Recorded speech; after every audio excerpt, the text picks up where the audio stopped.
जम्मू संसदीय कॉन्स्टिट्यूंसी थमां नवे चुनोए दे मैंबर जुगल किशोर होरें सांबा जिले च रोड शो किया। यह रोड शो सिडको चौक बड़ी ब्रह्मणा थमां शुरू होइए तरोर जख स्वांखा मोड़ को ब्रह्मणा नंदपुर रामगढ़ नांगा केसो थमां गुजरिए विजयपुर पुज्जिए संपन्न हुआ। उन्हें लोगों का धन्यवाद किया जे उन्हें वोट पाइए उन्हें की कामयाब किया। इस मौके चंद्र प्रकाश गंगा बीजेपी सांबा जिले के प्रधान जंगवीर सिंह चीकू ते और सीनियर लीडर भी आए हैं। हम लोगों का धन्यवाद करने निकले हैं। लोग मुझे कह रहे थे कि आज आप बहुत जल्दी लोगों के पास निकल पड़े। मैंने कहा भैया कि मेरे मन में लोगों के प्रति जगह है। जो लोगों ने मुझे स्नेह और प्यार दिया हम नहीं घर बैठ सकते, इसलिए लोगों के पास आए हैं और हम आपको ये विश्वास दिलाने आए हैं। नरेंद्र भाई मोदी जी की सरकार ने जो पिछले दिनों काम शुरू किए थे उनको हम आगे बढ़ाएंगे, देश की सुरक्षा के लिए, देश को ताकतवर बनाने के लिए और देश का मान सम्मान बढ़ाने के लिए। गवर्नमेंट मैडिकल कॉलेज जम्मू के रैबरे सेहत यूनिट अग लगने की घटना हुई। फायर सर्विसेज की गड्डियां बड़ी मशक्कत करिए अग साली। इस घटना किसी जानी नुकसान की कोई खबर नहीं है। इस यूनिट की अस्पताल की पुरानी गड्डियां की पार्क करने ताईं इस्तेमाल किया जाता है। पुलिस ने मामला दर्ज करिए घटना की जांच शुरू कर दी है। पुंछ जिले के मेंढर सब डिवीजन के ग्रां पठाना तीर हाई स्कूल के 10वीं पास छात्र छात्राएं हायर सेकेंडरी स्कूल छतराल 11वीं च दाखला नहीं दिते जाने लिए स्कूल के प्रिंसीपल मोहम्मद रशीद उनके खिलाफ प्रदर्शन किया।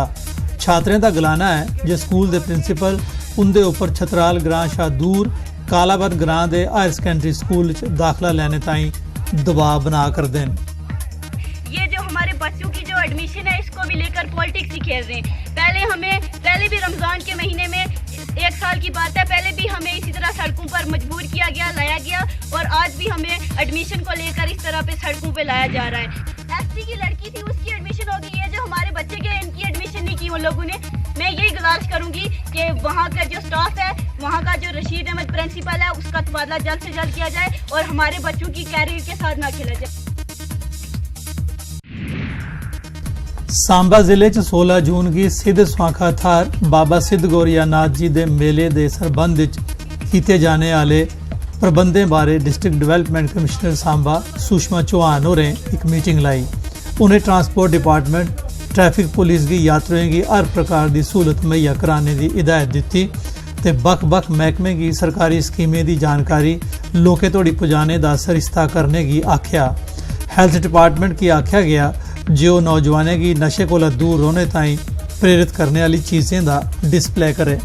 बिल्कुल, सबसे पहले तो जो लोग यहाँ पर आएंगे उनकी बुनियादी ज़रूरतों को ध्यान में रखते हुए बिजली पानी की जो सहूलियत है उसको अच्छा इंतज़ाम दिलाने के लिए हमने सारी बारीकियों पर चर्चा की है।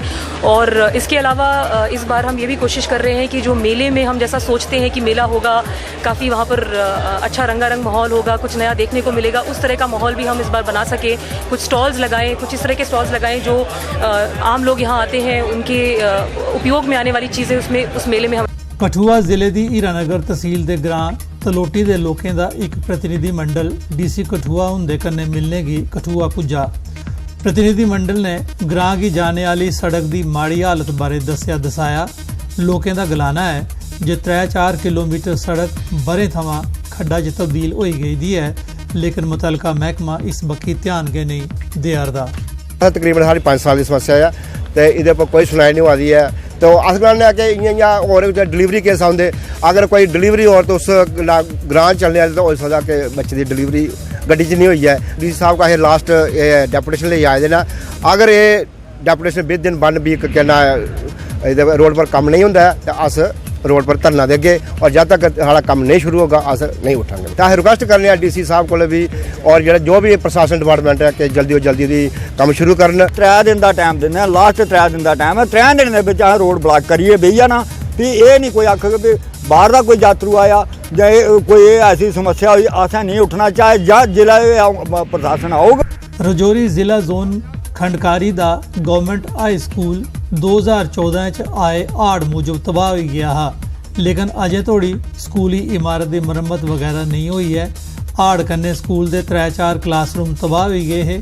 स्कूल पढ़ा रहे 100 कोला मते विद्यार्थियों की बड़ी मुश्किल का सामना है।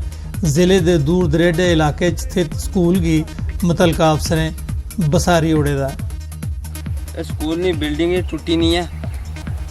ये जब फ्लड आया सी उधर टिंडे उधर गए सन, बड़ी मुश्किल आनी है, बारिश अंदर जानी है, धुप भी लगनी है। तो अभी आखने बिल्डिंग और बनाओ नाले इसी चादर पाई दो